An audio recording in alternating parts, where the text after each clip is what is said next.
Maravilhoso Pai, nós agradecemos a Ti pelo privilégio de podermos estudar Tua Palavra, que Teu Santo Espírito abra nosso entendimento para compreendermos este assunto agora de grande importância, assunto este central de toda a Bíblia. Agradecemos a Ti por este privilégio, por hoje ser o Teu santo dia, e que Teu Santo Espírito abra nosso entendimento, de modo a compreendermos amplamente essa verdade. Abençoe-nos e prepare-nos nesse sentido, em nome do Senhor Jesus. Amém. Amigos, é assim, como nós já havíamos estudado desde o início de nossa classe bíblica, né? Desde a grandeza de Deus, nós depois passamos pela condição de existência, e assim nós começamos a ter um desenvolvimento cada vez maior, mais gradual, acerca da natureza de Deus, do amor de Deus, e também da história de Lúcifer, de sua rebelião contra o governo de Deus, de todo o episódio que ocorreu no passado. Agora, nós já sabendo de que Deus criou o nosso universo em seis dias, e ao sétimo dia ele descansou, nós nos deparamos agora na situação do ser humano, o ser humano perfeitamente criado, o ser humano que usufruiu da glória de Deus sem ter cometido pecado. Foi um período de felicidade para o casal, para Adão e Eva. E a partir dali é que se inicia todo o grande problema que nós estamos enfrentando hoje e que a humanidade precisa melhor compreender. Por isso que o assunto de hoje, ele passa a ser o centro de toda a Bíblia Sagrada. Por quê? Porque ele é a base fundamental de todo o governo de Deus, do seu grande amor para conosco e a contraposição de Deus em relação ao pecado, por causa da rebelião que Lúcifer promoveu contra o governo de Deus. Então, nesse sentido, é muito importante assimilarmos, né, esses detalhes, só que, claro, como eu disse para vocês, eu vou passar de uma forma resumida, e aí vocês vão poder estar anotando, né, e podendo guardar os textos chaves, textos esses que são textos principais, fundamentais, nesse estudo da justificação pela fé. E o nosso assunto ele começa exatamente em Gênesis, no capítulo 1, versículo 26 e 27. A Bíblia diz o seguinte: E disse Deus, façamos o homem à nossa imagem, conforme a nossa semelhança, e domine sobre os peixes do mar, e sobre as aves dos céus, e sobre o gado, e sobre toda a terra, e sobre todo réptil que se move sobre a terra. E criou Deus o homem à sua imagem, a imagem de Deus o criou, homem e mulher os criou. Quando nós pegamos esses dois versículos, nós podemos fundi-los exatamente também no versículo 7 do capítulo 2 de Gênesis, que diz assim: E formou o Senhor Deus o homem do pó da terra, e soprou em suas narinas o fôlego da vida, e o homem foi feito a alma vivente. A partir daqui, na criação do homem, o ser humano ele foi criado de modo perfeito, ele não tinha pecado. Exatamente neste período é que estava acontecendo a rebelião de Satanás contra o governo de Deus nos outros mundos, nos outros universos, nos céus da glória que Deus já havia criado no passado. Durante esse período, Satanás ele queria tentar outros mundos, fazer com que os anjos celestiais se unissem ao seu poder em tentar tomar o trono de Deus, em tentar tomar o lugar de Deus para governar. E esta ambição de Lúcifer, apesar de ter causado um grande problema, uma grande instabilidade no céu, ocorreu também uma terrível rebelião. E essa rebelião, Lúcifer foi expulso finalmente da cidade de Deus, onde estaria o santuário celestial. Só que nessa expulsão, Lúcifer ainda tinha acesso a outros mundos, aos céus da glória. E ali ele fez de tudo para enganar os anjos. Mas os anjos resistiram e não concordaram com ele. E ele, praticamente desolado, percebendo de que não havia mais como tentar alguém, e notando que sua situação era realmente uma situação em que ele se sentia desmascarado, bem dizer assim, Então, o que ele fez? Ele observou que Deus havia criado o nosso universo, e é exatamente aqui que nós começamos a entender como que o pecado surgiu no nosso mundo. Quando a Bíblia diz que o homem foi criado, a Bíblia diz que o homem foi criado reto. Nós podemos pegar isso em Eclesiastes, no capítulo 7, no livro de Eclesiastes, capítulo 7, no Antigo Testamento, no versículo 29, que diz assim: Eis aqui o que tão somente achei, que Deus fez ao homem reto, porém eles buscaram muitas astúcias. O ser humano ele foi criado de forma perfeita, sem pecado. Então, quando nós compreendemos de que o homem foi criado sem pecado, nós temos aqui uma ilustração que eu vou colocar aqui para vocês, né? Que nós também já bem conhecemos, que é justamente o gráfico. Então, eu vou colocar aqui mais ou menos para vocês observarem.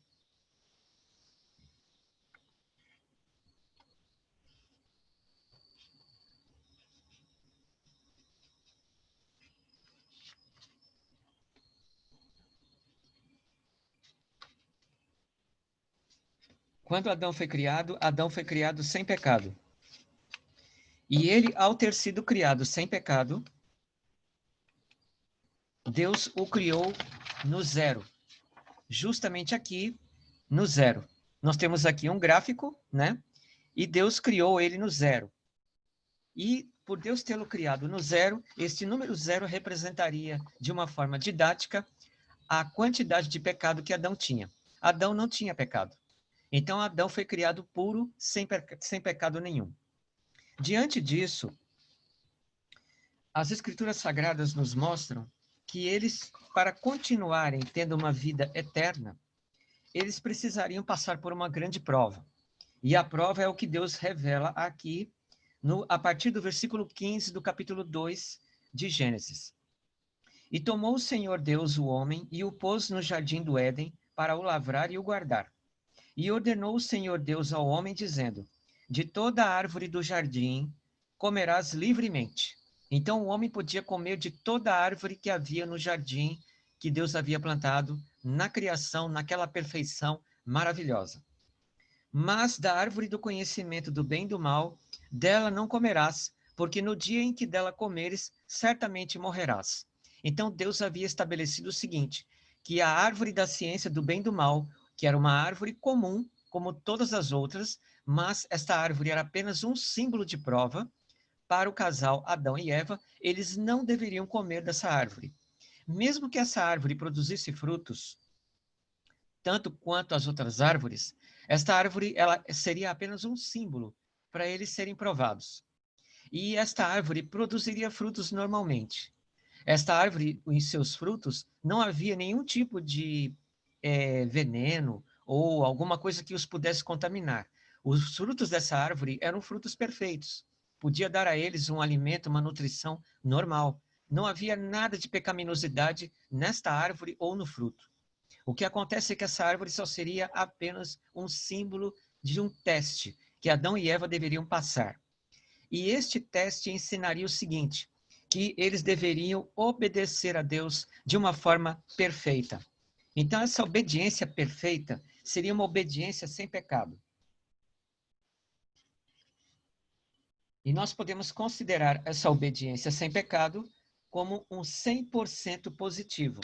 Mais ou menos assim, como eu mostro aqui para vocês nesse gráfico. Adão foi criado no zero, e a partir de então ele deveria ter uma vida perfeita, no 100% positivo, sem pecado. E essa seria a condição de tanto de Eva quanto de Adão, de eles poderem continuar vivendo na vida eterna e poderem assim terem acesso à árvore da vida, de poderem continuar comendo da árvore da vida. Caso contrário, se eles desobedecessem, eles perderiam a vida eterna e seriam lançados na condição de pecado e morte. Porque o próprio Deus deixou claro isso para eles aqui no versículo 17. Mas da árvore do conhecimento do bem e do mal, dela não comerás, porque no dia em que dela comeres, certamente morrerás. Porque Deus havia estabelecido uma árvore da ciência do bem e do mal. A árvore da ciência do bem e do mal era uma representação do pecado, apenas um símbolo acerca do pecado. Este símbolo estaria relacionado exatamente ao quê? Estaria relacionado à grande rebelião que Lúcifer havia causado contra o governo de Deus. Então, exatamente aí é que seria necessário esclarecer se realmente Lúcifer tinha razão em se rebelar contra Deus. Porque Lúcifer queria implantar uma outra ciência, um outro mundo, outro universo, em condições diferentes. Nós estudamos isso na rebelião de Lúcifer nos estudos anteriores. Aí vocês devem se lembrar bem, ou se vocês tiverem dúvida, vocês podem estar consultando lá o nosso link pelo YouTube, que nós temos lá os estudos acerca da origem do pecado. Então, exatamente ali é que se centrou toda a rebelião de Satanás contra Deus, e ali deveria ser esclarecido. E a partir de então, quando Deus plantou a árvore da ciência do bem e do mal no planeta Terra, Deus queria mostrar para o casal Adão e Eva e também para outros mundos o que na realidade representaria o pecado. Mas era necessário que eles passassem por essa prova. A prova é que eles não deveriam comer desse fruto. Poderiam comer de todos os outros frutos, menos deste. A partir do capítulo 3 de Gênesis, aqui no livro, antes de nós lermos o capítulo 3, no livro do Patriarcas e Profetas, eu queria ler uma parte para vocês acerca da perfeição de Adão, que é importante vocês saberem. O capítulo é a criação, tá? Na página 49. Ela diz assim, ó: Deus fez o homem reto, deu-lhe nobres traços de caráter, sem nenhum pendor para o mal. Dotou-o de altas capacidades intelectuais e apresentou-lhe os mais fortes incentivos possíveis para que fosse fiel a seu dever. A obediência perfeita e perpétua era a condição para a felicidade eterna. Sob esta condição, teria ele acesso à árvore da vida. Obediência perfeita e perpétua. Obediência perfeita significa uma obediência do zero, exatamente aqui como eu mostrei no gráfico para vocês, até o 100% positivo, tá? E obediência perpétua significaria uma obediência contínua. Teria que ser para sempre essa obediência. Nunca eles deveriam desobedecer a Deus, jamais. Somente assim é que eles continuariam na vida eterna e teriam acesso continuamente à árvore da vida. Acontece que Deus, ao colocar essa prova para Adão e Eva, a Bíblia nos informa no capítulo 3 de Gênesis o seguinte: Ora, a serpente era mais astuta que todos os animais do campo que o Senhor Deus tinha feito. E esta disse à mulher: É assim que Deus disse, não comereis de toda árvore do jardim? E disse a mulher à serpente: Do fruto das árvores do jardim comeremos. Mas do fruto da árvore que está no meio do jardim, disse Deus, não comereis dele, nem nele tocareis, para que não morrais. Olha só que coisa interessante. Uma serpente era um animal réptil, tá? Daquela época, na perfeição, e este animal ele podia voar. Interessante que recentemente os cientistas descobriram que muitos répteis pré-históricos podiam voar. Por exemplo, o pterodátilo, ele é um réptil e voava, tá? Ele era magrinho e tinha asas e podia voar. Era um animal até muito parecido com a serpente. Mas, nessa situação aqui, essa serpente era um dos animais mais belos de todos os animais que Deus havia criado. E também o mais astuto, quer dizer, era muito inteligente. Outra informação importante para vocês. Mais ou menos pelos anos, na primeira década do ano 2000, acho que mais ou menos em 2008, mais ou menos 2009, os cientistas descobriram que o réptil é um animal muitíssimo inteligente, tá? É um dos animais mais inteligentes da natureza. Olha só que coisa incrível. Eles testaram isso com lagartixas, com serpentes, testaram isso com muitos outros tipos de animais que são répteis. E nas experiências deles, eles constataram que eram animais inteligentes. Então, olha só que coisa incrível. Até isso se combina com a Bíblia, que nos informa que a serpente era um animal astuto, ou seja, um animal muito inteligente, tá? E aqui é dito que esse animal falava exatamente a língua humana. E ao falar a língua humana, dizendo para Eva se realmente eles não deveriam comer daquelas árvores, daqueles frutos, ao falar, ele tentou enganar Eva, ao dizer o seguinte, que aquela árvore que ele estava ali, que a serpente estava ali, provavelmente havia dado sabedoria para a serpente, de modo que ela pudesse falar. E nesse sentido começou a seduzir Eva a cometer o pecado. Uma coisa vocês precisam entender. Muitos homens lá fora que não acreditam na Bíblia, eles acham isso aqui uma mitologia. Por quê? Porque uma serpente não fala. E a Bíblia diz que a serpente falava. Só que nós precisamos entender que esta fala aqui da serpente refere-se ao grande engano de Satanás. Aqui se trata da primeira mediunidade que Satanás utilizou por meio de um animal. Ele governou a mente de uma serpente, fazendo com que essa serpente tentasse a Eva e a Adão a comerem do fruto proibido. Tá? Então, por isso que a serpente falava. Aí continua o texto. O verso 4. Então a serpente disse à mulher, certamente não morrereis. Eva havia refutado a serpente. Eva havia dito para ela que, claro que eles podiam comer de todas as árvores, mas só não podiam comer daquela árvore da ciência do bem e do mal, porque se caso eles comessem, eles morreriam. Era isso que Deus havia dito. Só que a serpente disse que não, eles não morreriam. Então é aqui que nós vemos o princípio vital do que significa ser o espiritismo. Tá? O espiritismo ensina que mesmo que você cometa pecados, você continua vivendo após a morte. E aqui, na apresentação do engano de Satanás, por meio de uma serpente, a serpente disse exatamente a mesma coisa, tentando enganar o casal a comerem do fruto proibido. O verso 5 nos informa, e ele explica por que o casal Adão e Eva não poderiam morrer. Ele diz assim, ó, porque Deus sabe que no dia em que dele comerdes, se abrirão os vossos olhos, e sereis como Deus sabendo o bem e o mal. E viu a mulher que aquela árvore era boa para se comer e agradável aos olhos, e árvore desejável para dar entendimento. Tomou do seu fruto e comeu, e deu também a seu marido, e ele comeu com ela. O verso 7. Então foram abertos os olhos de ambos, e conheceram que estavam nus, e coseram folhas de figueira, e fizeram para si aventais. Então, exatamente a partir daqui, o casal Adão e Eva haviam cometido pecado. Eles perceberam que a glória de Deus que os revestia, de luz e de paz e de amor, havia finalmente se afastado deles. Eles se sentiram nus, eles se sentiram desprotegidos, eles se sentiram envergonhados. E nessa situação, algo que eles nunca haviam sentido antes, eles também começaram a sentir fraqueza, porque viram o peso da degradação que veio sobre eles. E eles perceberam que haviam sido enganados pela serpente.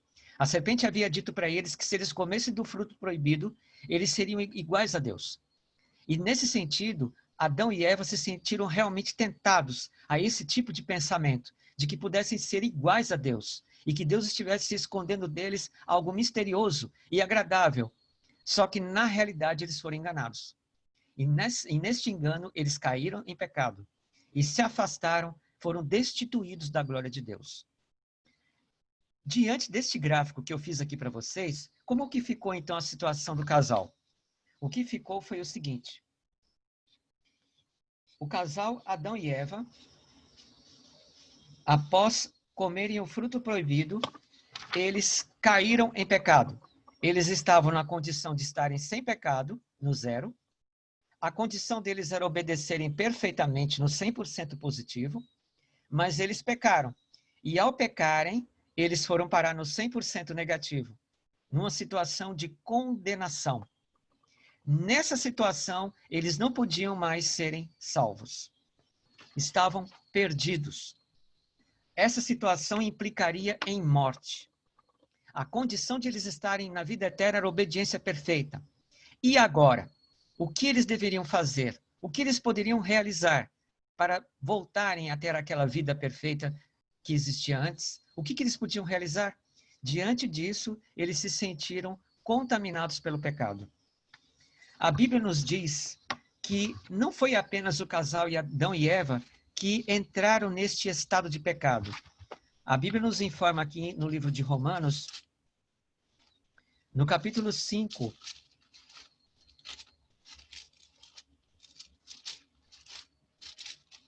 no livro de Romanos, capítulo 5, versículo 12, exatamente o seguinte: portanto, como por um homem entrou o pecado no mundo, e pelo pecado a morte, assim também a morte passou a todos os homens. Por isso que todos pecaram. Então, quando o casal Adão e Eva cometeram pecados, e eles se afastaram da glória de Deus, e eles caíram e foram parar no 100% negativo de pecado, ou seja, eles ficaram abaixo de zero, condenados. Não somente eles ficaram nessa situação para serem mortos, mas também toda a humanidade. A Bíblia diz que a morte passou a todos os homens, por isso que todos pecaram. Então, hoje nós nascemos em pecado. Quem? Todos nós. Todos os seres humanos neste mundo nascem em pecado. E todos os seres humanos neste mundo estão no 100% negativo, abaixo de zero.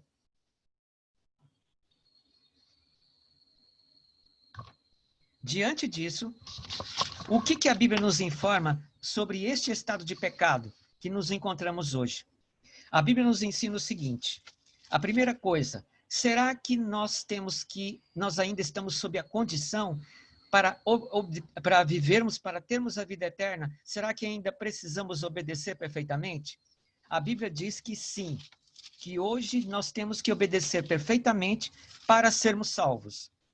Veja só o que diz a Bíblia lá em Mateus capítulo 5, versículo 48. O próprio Jesus disse isso. Sede, pois, vós perfeitos, como é perfeito o vosso Pai que está nos céus. Essa é a condição de termos a vida eterna, obediência perfeita. Só que vem então uma pergunta: como é possível vivermos uma vida de obediência perfeita, de modo que alcancemos o 100% positivo, se nos encontramos exatamente hoje no 100% negativo? Essa bola que eu fiz aqui é só uma ilustração de todo o nosso planeta Terra. O nosso mundo está abaixo de zero, condenado. Então eu pergunto para vocês, como podemos ser salvos? Qual seria a nossa real situação? A única condição de sermos salvos é obediência perfeita. E como podemos ser? Jesus ensinou que nós temos que ser perfeitos, como é perfeito o nosso Pai que está nos céus. O que seria essa perfeição? Essa perfeição é uma vida do zero até o 100% positivo. Uma vida pura. Como se você tivesse nascido exatamente agora e desde seu nascimento até você ficar idoso, você nunca ter cometido pecado. Nem nos atos e nem nos pensamentos. E nem nas palavras. Você nunca ter cometido pecado nenhum. Isso é perfeição. Se em algum momento você cometeu algum pecado, você perdeu essa perfeição e você é levado novamente à condenação de 100% negativo, abaixo de zero. Então, essa é a nossa real situação em que nos encontramos. No livro Caminho a Cristo, o Espírito de Profecia nos diz o seguinte: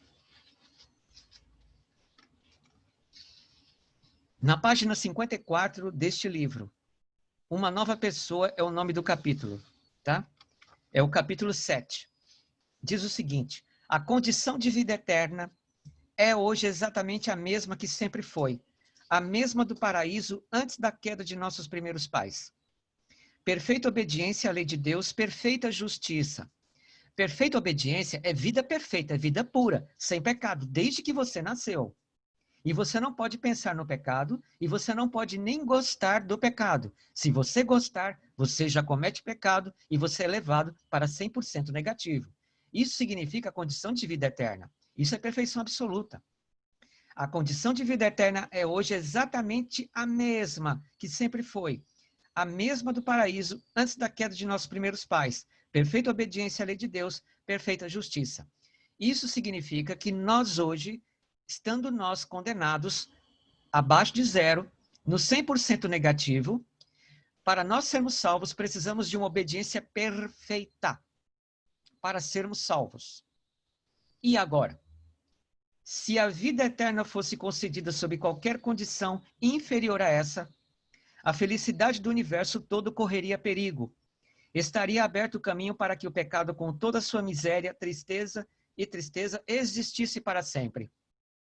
Era possível a Adão, antes da queda, formar um caráter justo pela obediência à lei de Deus, mas deixou de fazê-lo. Quem? Adão. Se você olhar aqui para o gráfico, como eu desenhei para vocês, Adão deixou de viver essa vida aqui.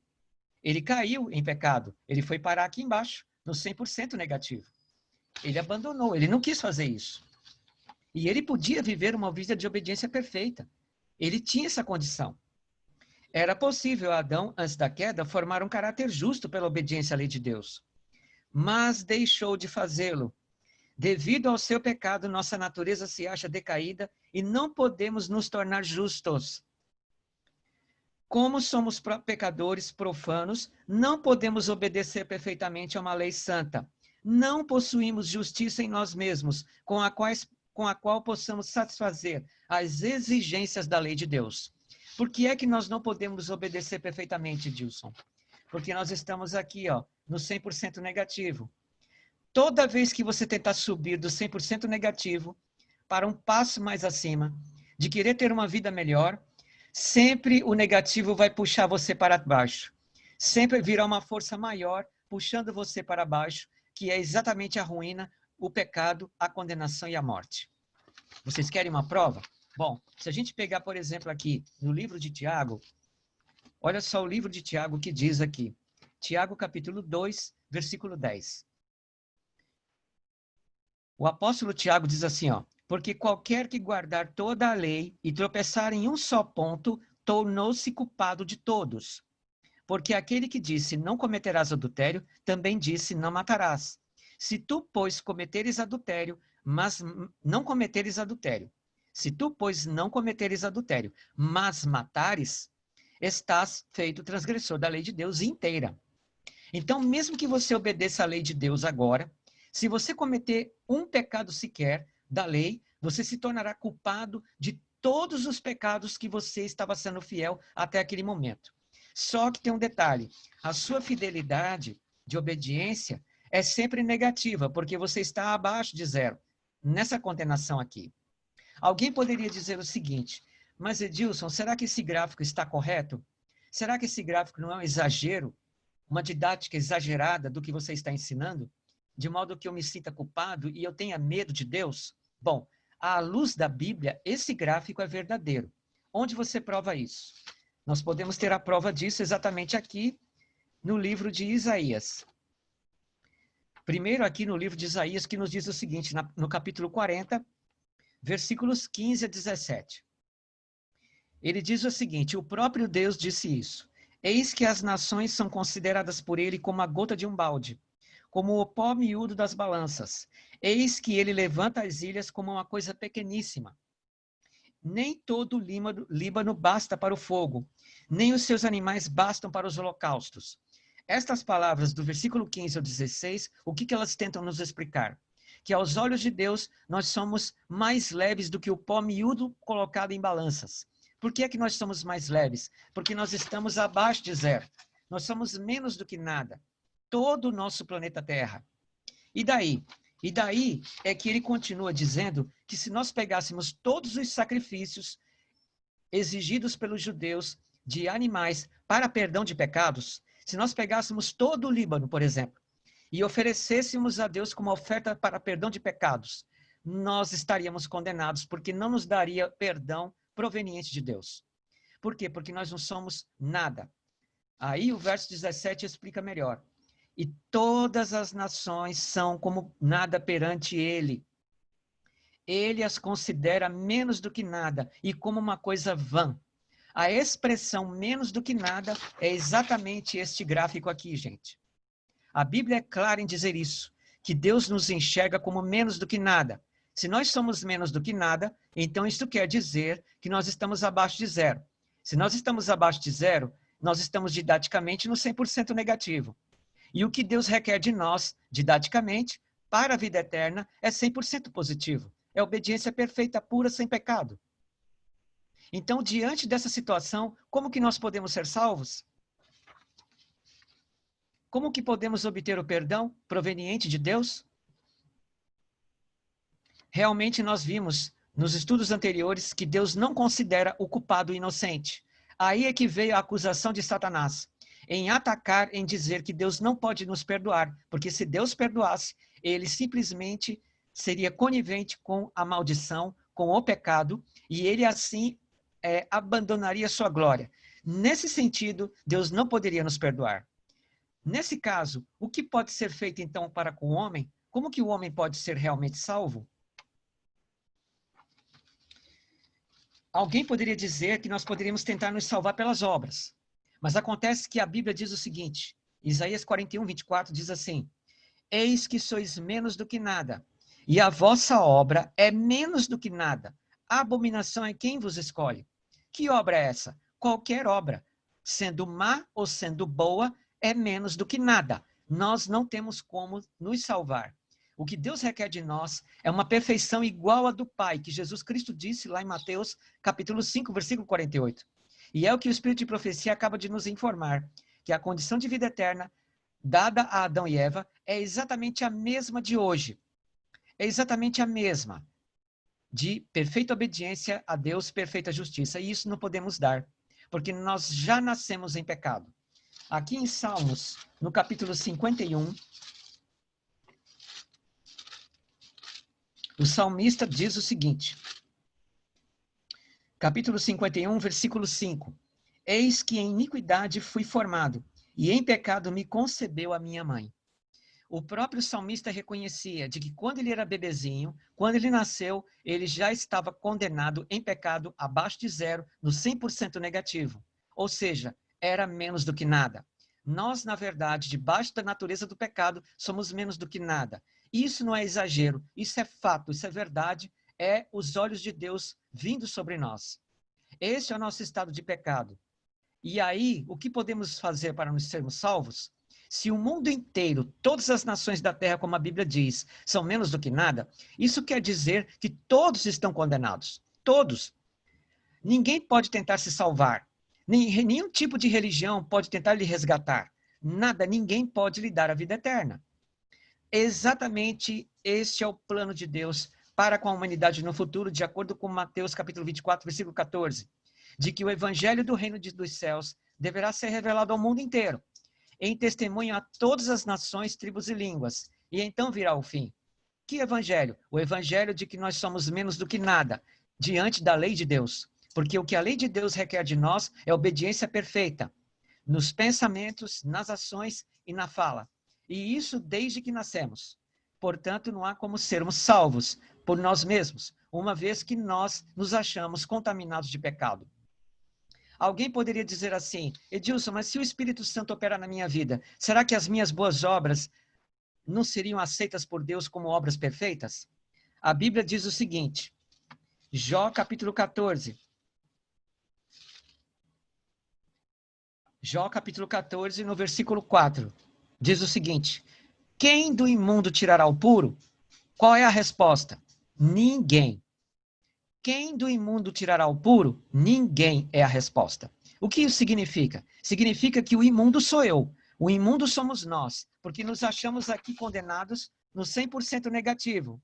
Mesmo que o Espírito Santo opere na nossa vida, ele não pode tirar de nós mesmos a pureza. Quem do imundo pode tirar o puro? Ninguém. O Espírito Santo não faria isso conosco.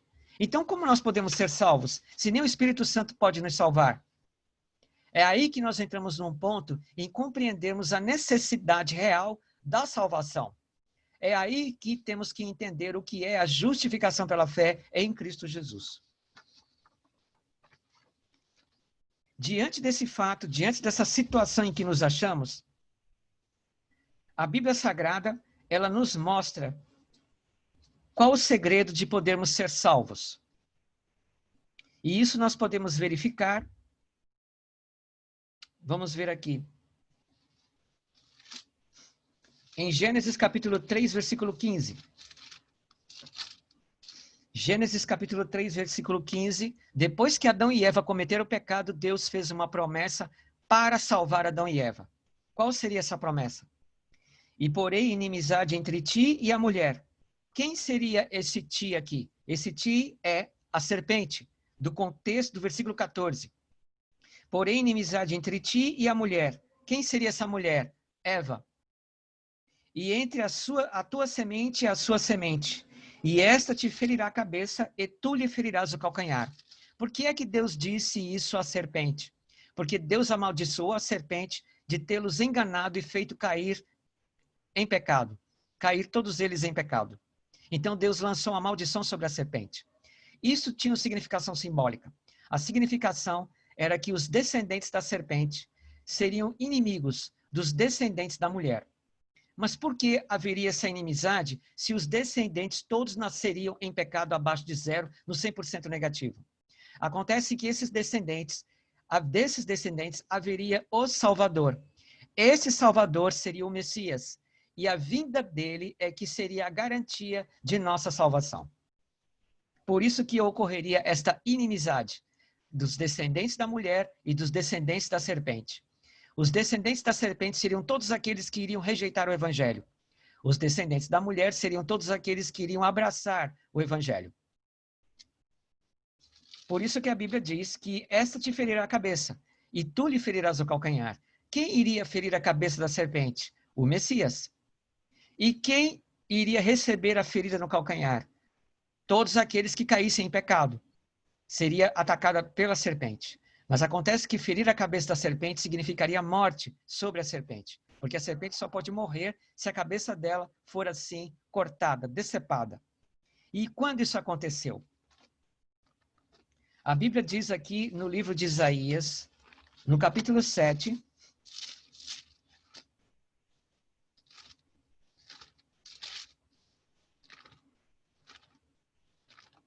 Isaías capítulo 7,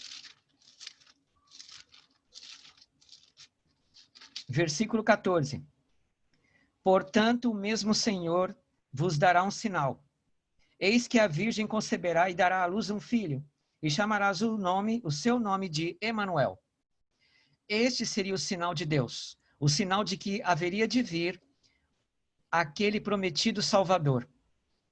E este Salvador que haveria de vir, ele teria que vir de uma mulher virgem. Por quê? Porque da parte da mulher, todos os descendentes da mulher estariam condenados em pecado no 100% negativo. Agora, Emanuel, não. Emanuel, ele viria de uma mulher virgem, sob o poder de Deus. E nessa condição, o Messias, ele viria sem pecado. Porque todos os descendentes da mulher já estariam condenados em pecado abaixo de zero, no 100% negativo. E isso não foi o que aconteceu com o Messias. Se você pegar, por exemplo, aqui no livro de Mateus, que vai tratar exatamente do assunto, no capítulo 1, o Espírito Santo falou com José, que estava muito preocupado porque Maria estava grávida, sem ele ter tido nenhum relacionamento com ela. Mas o Espírito Santo revelou para José de que Maria havia concebido um filho pelo poder do Espírito Santo. E projetando ele isto, agora no versículo 20, Mateus capítulo 1, versículo 20, diz assim: E projetando ele isto, eis que em sonho lhe apareceu um anjo do Senhor, dizendo: José, filho de Davi, não temas receber a Maria, tua mulher, porque o que nela está gerado é do Espírito Santo. E dará à luz um filho, e chamarás o seu nome de Jesus, porque ele salvará o seu povo dos seus pecados. Então Jesus, ele viria a este mundo sem pecado, porque ele seria gerado pelo poder do Espírito Santo no ventre de Maria. Isso quer dizer que Jesus... Eu vou fazer mais ou menos o desenho aqui para vocês, né?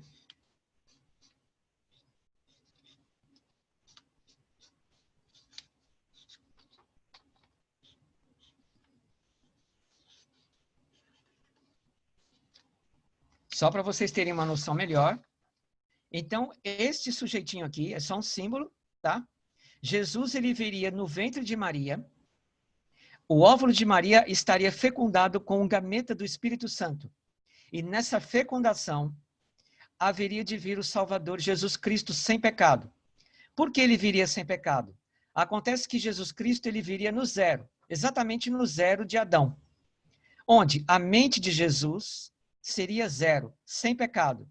Porém, o seu corpo físico estaria sujeito à fome, a doenças, à tristeza, à fraqueza, ao sono, a doenças, a qualquer coisa e mesmo até sujeito à morte.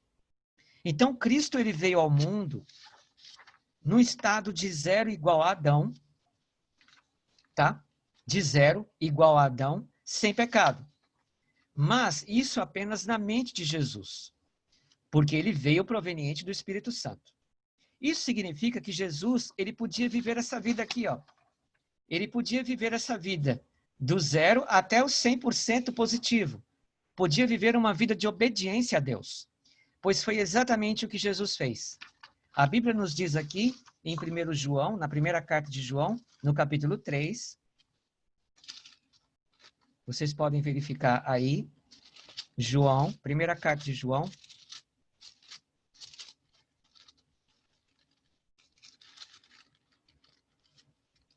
no capítulo 3, versículo 5. E bem sabeis que ele se manifestou para tirar os nossos pecados. Quem? Jesus Cristo. E nele não há pecado. Então, Cristo ele veio a este mundo para libertar-nos de todos os nossos pecados. Quando ele veio a este mundo, ele veio de forma perfeita, porque nele não havia pecado. A Bíblia deixa muito claro que nele não há pecado. Então, Jesus teve uma vida de obediência perfeita. Ele viveu essa vida aqui. Ele viveu desde o zero até 100% positivo. E nessa vida que ele viveu uma vida pura, incontaminada. Todas as provações que ele passou, ele venceu. O jejum que ele enfrentou no deserto por 40 dias, ele venceu a Satanás. Ele pôde suportar este jejum. Ele pôde suportar todas as provas, inclusive no Getsêmani, onde ele suou sangue. E mesmo ali, ele não cometeu nenhum vestígio de pecado, nenhum resquício, nada. Sua mente era pura, exatamente como se nunca tivesse pecado. Ele era um ser puro, mas o corpo humano dele, o corpo humano de Jesus, estava decadente em pecado. Ele podia sentir dor, ele podia se ferir, ele podia morrer. Nessa situação em que Jesus veio a este mundo, vivendo uma vida de obediência perfeita, a Bíblia nos diz que isso aconteceu exatamente aqui no livro de Filipenses. Se vocês pegarem aí no Novo Testamento, no capítulo 2, nos versículos 5 até o 8, diz assim: de sorte que haja em vós o mesmo sentimento que houve também em Cristo Jesus. Qual o sentimento? Que sendo em forma de Deus, não teve por usurpação ser igual a Deus. Então, quando Jesus viu que o homem havia cometido pecado e estava condenado no 100% negativo, Jesus, sendo Deus, não pensou em continuar sendo Deus. Ele não quis assumir a prerrogativa divina. Ele, mesmo assim, desejou se esvaziar, se humilhar para tentar nos salvar, porque não havia outra situação. Nenhum anjo do céu podia realizar isso, porque o preço que Adão ficou devendo para Deus era um preço infinito. E por que era infinito? Porque Adão havia perdido a vida eterna. E a vida eterna é um benefício infinito de valor. E Adão perdeu esse benefício. E nesse caso, Adão ficou em dívida com Deus. E somente um Deus poderia realmente morrer para resgatar e dar a Adão o perdão à inocência.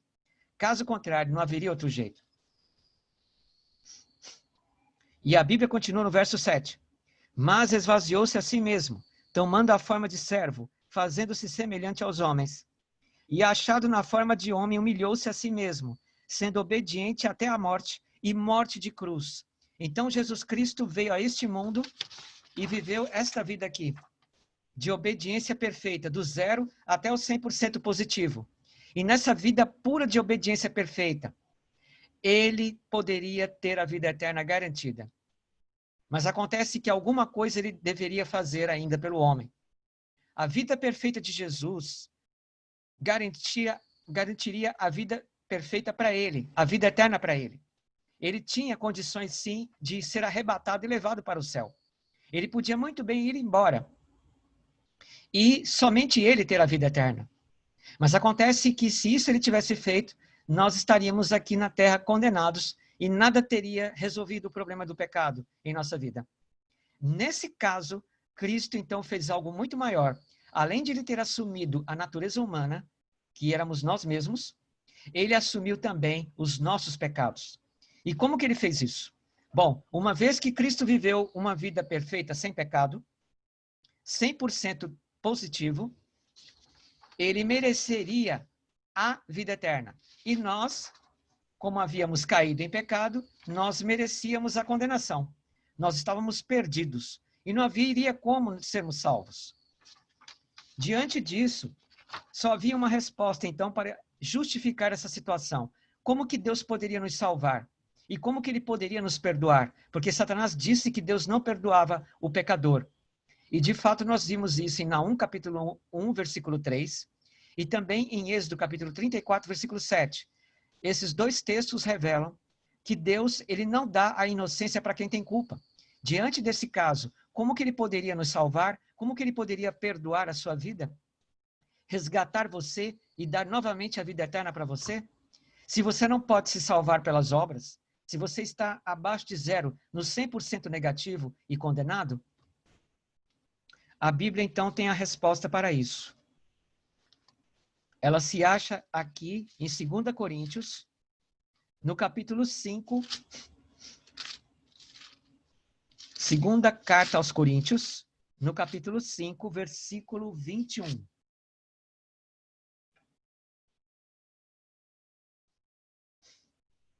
Olha só que coisa interessante. No versículo 21 diz assim: aquele que não conheceu pecado. Quem é que não conheceu pecado? Jesus. E quem é que conheceu o pecado? Nós, seres humanos. Agora, aquele que não conheceu o pecado, Deus o fez pecado por nós. Então, o que é que Deus fez com Jesus Cristo? Deus pegou todos os pecados da humanidade e colocou todos eles sobre Jesus. Deus o fez pecado por nós. Isso significa o que aqui nesse gráfico? Nesse gráfico seria assim, ó. Cristo estava aqui em cima, no 100% positivo, certo? Porque ele obedeceu perfeitamente. E nós estávamos aqui embaixo, no 100% negativo, condenados. Então, Cristo estando aqui no 100% positivo, o que que Deus fez com Jesus? Deus fez isso. Pegou Jesus, tirou ele do 100% positivo, de perfeição e de obediência e de vida perfeita, e lançou Jesus Cristo aqui embaixo. Deus tirou Jesus daqui de cima, do 100% positivo, e o lançou aqui embaixo, no 100% negativo. Deus o colocou na cruz, porque Deus tornou Jesus Cristo o próprio pecado. Então, Deus, ao tornar Jesus o próprio pecado, significa que toda a culpa que você tem diante de Deus e toda a culpa que eu tenho diante de Deus, Deus tirou essa culpa de nós e colocou-a em Jesus Cristo, fazendo com que ele saísse do 100% positivo, de perfeição, e fosse parar no 100% negativo, de condenação. E nós, o que aconteceu conosco? Bom, como Jesus desceu até as profundezas de pecado, onde nós nos achamos, porque Deus o fez isso, o que é que Deus fez conosco, nesse caso? A Bíblia continua. Para que nele, em Jesus Cristo, fôssemos feitos justiça de Deus. Então, Deus fez o que conosco? Deus fez com que nós saíssemos do 100% negativo, de condenação, e nos levasse para cima. Ou seja, Deus nos tirou do 100% negativo e nos levou ao 100% positivo de perfeição. Onde? No momento em que Jesus desceu e tomou o nosso lugar de condenação. Quando isso aconteceu, Deus nos colocou ao mesmo tempo, simultaneamente, ao mesmo tempo nos colocou no 100% positivo. Então, aos olhos de Deus, por causa de Jesus Cristo, nós somos perfeitos e não temos pecados. Porque a justiça de Cristo, que foi a vida que ele teve aqui na terra, do 0 até 100% positivo, vida essa perfeita, vitoriosa, Deus nos deu essa vida aqui de graça. Onde? Na cruz de Jesus. Porque na cruz de Jesus, Jesus trocou de lugar conosco. Nós é que íamos morrer na cruz. Nós é que íamos ser condenados. Só que Jesus coloca-se no nosso lugar. Deus trocou de lugar conosco.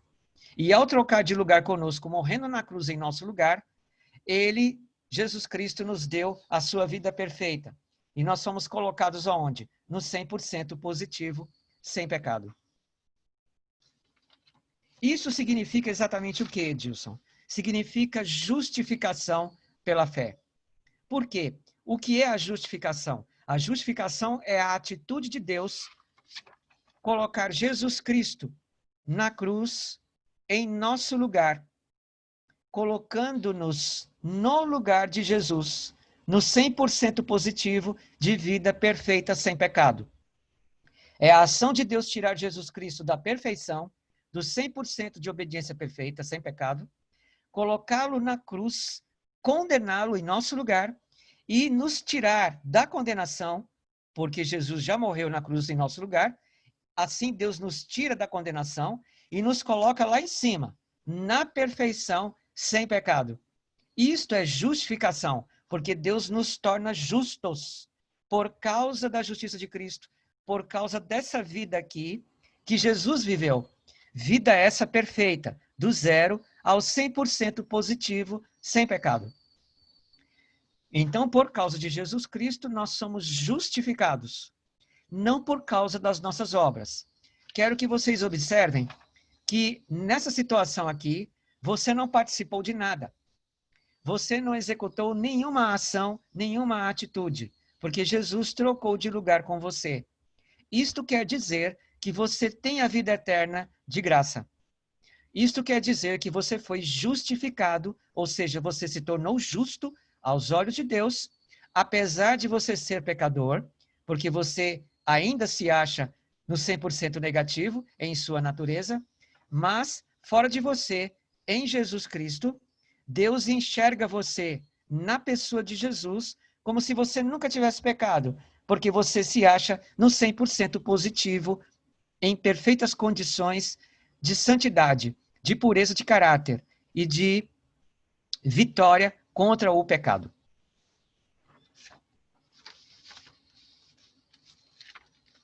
Aqui no livro de Colossenses, no capítulo 2, versículos 9 e 10. Capítulo 2 de Colossenses, versículos 9 e 10. Porque nele, em Jesus Cristo, habita corporalmente toda a plenitude da divindade. Então, em Jesus Cristo, habita corporalmente toda a plenitude da divindade. A divindade habita em Jesus. Aí o verso 10 diz assim, e estáis perfeitos nele. Quem é que está perfeito? Nós. Por quê? Porque Paulo, aqui, ele está dizendo assim, ó, vós estáis perfeitos nele. Vós, quer dizer, nós estamos perfeitos nele. Perfeitos em quem? Em Jesus Cristo. Vejam bem, nós não estamos perfeitos em nós mesmos. Nós estamos perfeitos em Jesus Cristo. Por quê? Porque em Jesus Cristo temos a justificação que ele fez por nós na sua troca ao morrer na cruz em nosso lugar. Perdi o texto aqui. Aí, Paulo continua. E estáis perfeitos nele, que é a cabeça de todo o principado e potestade. Então, Cristo é a cabeça de todo o poder, de todo o governo. Cristo é a cabeça de tudo. Porque Cristo, na pessoa dele, somos absolutamente justificados. Entendam bem outra coisa. Deus não nos declarou inocentes. Deus não disse, você está perdoado. Deus fez algo muito maior do que o que Satanás acusava a Deus. Deus, ele trocou de lugar com você e comigo. Deus, ele se fez homem, viveu perfeitamente, coisa que você não podia fazer, porque você estava condenado abaixo de zero, no 100% negativo. Sempre tendencioso a pecar, sempre tendencioso a fazer algo mal. Então você não podia viver perfeitamente, isso é impossível. E você nasceu assim, né? Então você já nasceu nessa situação condenado. Só que ele viveu no seu lugar de forma perfeita, porque ele veio a este mundo no zero, sem pecado, porque ele veio do Espírito Santo no ventre de Maria. E Maria não podia conceber nenhum ser humano no zero. Ela só podia conceber seres humanos abaixo de zero, porque ela também estava abaixo de zero. Então, teve que vir o Espírito Santo sobre ela, e ela tinha que continuar sendo virgem, a fim de que a concepção de Jesus fosse pelo poder do Espírito Santo, de modo que ele viesse no zero sem pecado, e vivesse uma vida perfeita 100% de obediência. E nessa vida perfeita de obediência que Jesus teve, ele não podia nos deixar, porque ele nos amava. O que ele fez, então? Ele troca de lugar com você na cruz. Então, ele assume toda a sua vida de pecado e ele morre na cruz. Ele é condenado, você não. Você é justificado, porque a justiça que Jesus viveu foi uma justiça perfeita. A justiça que você viveu é uma justiça impura. Não é justiça. Foi só injustiça. Você só viveu injustiça. Então, Jesus toma a injustiça que você viveu, ele toma e coloca sobre ele mesmo, e ele dá para você a justiça pura e perfeita que ele viveu. E ele dando para você, quem é que se torna justo? É você. E quem é que se torna injusto? É ele. É ele que passa, então, a merecer a condenação. É ele que morre na cruz no seu lugar. Nessa troca real, você se torna perfeito em Jesus Cristo, aos olhos de Deus. No caminho a Cristo, na página 54, há aqui a conclusão do Espírito de Profecia acerca dessa verdade. Cristo nos proveu um meio de escape. Viveu na terra, em meio de provas e tentações iguais às que sofremos. Sua vida foi sem pecado. Morreu por nós e agora se oferece para nos tirar os pecados e dar-nos sua justiça. Se você se entregar a ele e o aceitar como seu Salvador, será considerado justo por sua causa, ou seja, por causa de Jesus, não por você, mas por causa de Jesus. Porque foi Jesus que te deu a vida, a justiça perfeita. Não foi você que conseguiu pelas obras. Era impossível você conseguir pelas obras. Você estava condenado abaixo de zero. Impossível. Então, quem é que te deu a justiça perfeita? Foi Jesus. Se você se entregar a ele e o aceitar como seu Salvador, será considerado justo por causa da sua justiça. Por mais cheia de pecado que tenha sido a sua vida. O caráter de Cristo substituirá o seu caráter, e você será aceito diante de Deus exatamente como se não houvesse pecado. Então, hoje, você está sendo aceito diante de Deus por causa da justiça de Cristo. Porque foi Jesus Cristo que trocou de lugar com você. Isto também significa que a lei de Deus continua intacta, porque a lei de Deus exigia perfeição e Jesus Cristo satisfez a exigência da lei. Então, Jesus Cristo não anulou a lei. Ele satisfez a exigência da lei. Ele exaltou a lei de Deus, porque a lei de Deus é o próprio Deus. A lei de Deus é o próprio Deus. É a própria glória de Deus. Cristo não veio anular a glória de Deus. Cristo veio anular o pecado. Isso é bem diferente, tá? Diante dessa situação aqui que eu passei para vocês, quero que vocês anotem esses estudos aí, esses textos, porque é dessa maneira, de forma mais resumida, mais conclusiva, que a gente pode estar passando para vocês passarem para as outras pessoas este conhecimento vital da salvação, da justiça de Cristo, que é conseguida pela fé em Cristo. Então, quando você tem esse conhecimento de que Cristo trocou de lugar com você, você acredita nisso pela fé, porque a fé é crer sem ver. Onde está escrito isso, Dilson? Está escrito aqui no livro de Hebreus, no Novo Testamento, tá? Hebreus capítulo 11, versículo 1, diz assim, ó: Ora, A fé é o firme fundamento das coisas que se esperam e a prova das coisas que se não veem. Então, a fé é o firme fundamento daquilo que você espera. Mas não é só daquilo que você espera, mas é de fatos que você não pode ver. Isso significa que o que você espera é o perdão, é a justiça de Cristo pela fé, que foi dada para você lá na cruz.